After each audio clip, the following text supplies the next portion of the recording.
Alright, remember the last time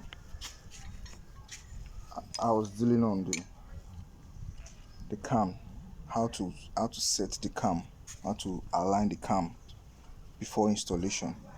Now most people what they do is that they first of all install the cam on the top cylinders. They first of all tie, install the cam, the cam on the top before they align the timing together. But what I noticed is that when you do that, it makes it difficult for you to rotate. You understand? The other day I was rotating these both cams to ensure they align.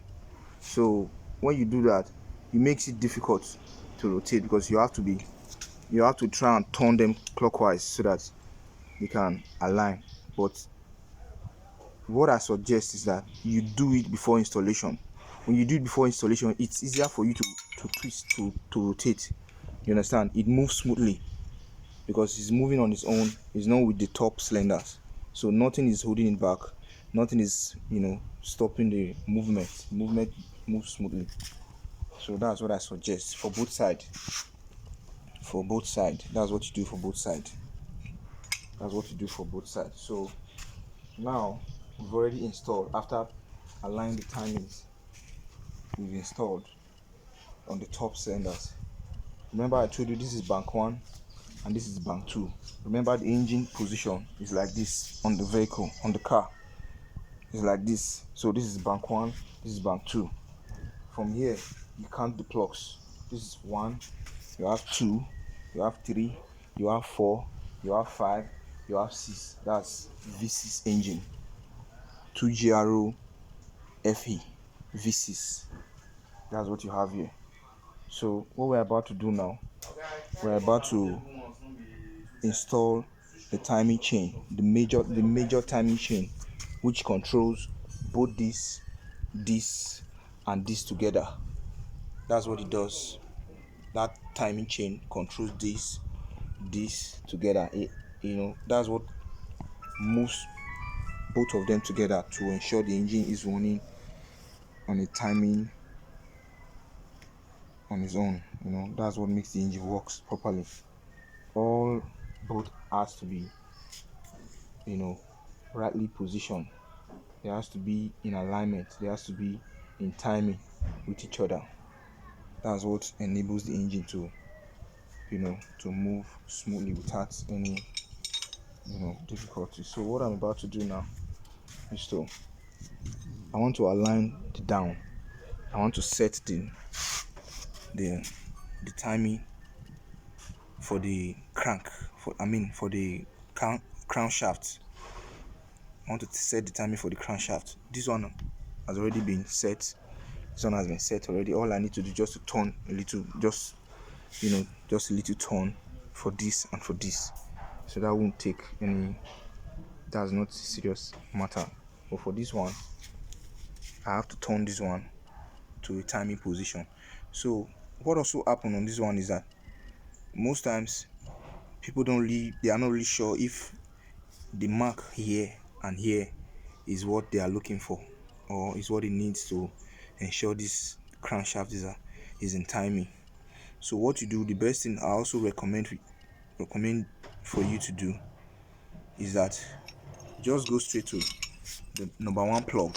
You lose the number 1 plug, remove the number 1 plug. You remove the number 1 plug instead of doubting, just in case you are not too sure or you don't know how to position that down part of it. Just lose the number 1 plug. So when you lose the number 1 plug,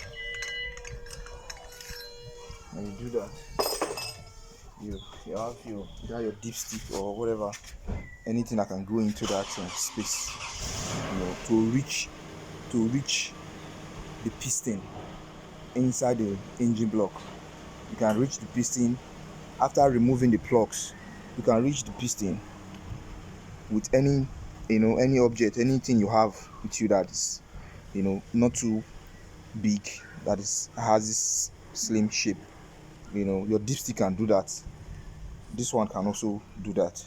You take it in, until it reach the piston. You feel it, you know that it has gotten to the piston, then you start rotating.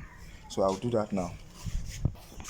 All right, all I just need to ensure I remove the plugs from inside, you can use your coil, your ignition coil, spark plug coil, to remove, the plug inside.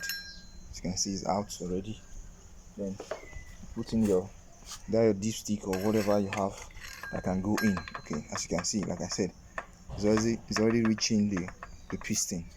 Okay, so what do? You turn. While you are turning, you check very well. You ensure that the pistons are coming up. Remember, I said number one piston. That's number one plug piston. That's what you use to set the down timing, which is the crankshaft timing. Okay, so you turn.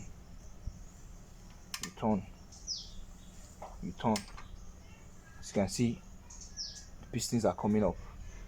Okay, rather the piston is coming up. So I'm using this particular one. Okay, as you can see, it's up already. So you can still turn. If you feel it's not up yet, it's not enough, you can still turn.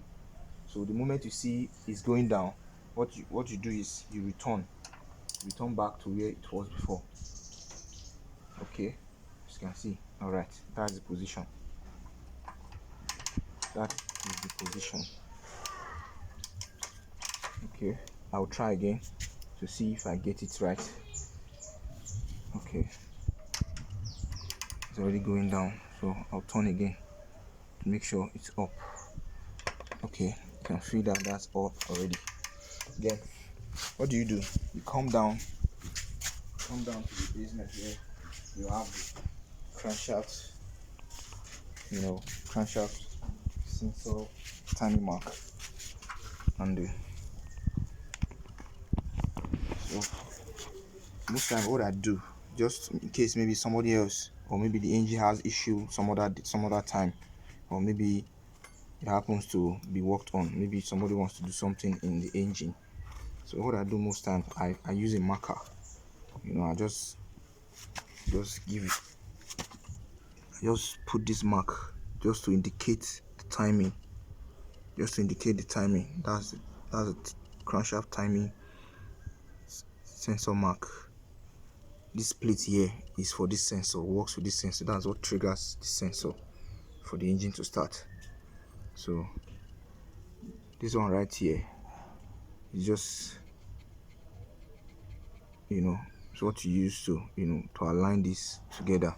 As you can see, it's facing this, but most time you are not really sure if they are facing each other. So that's why you have to use your plug, number one plug piston.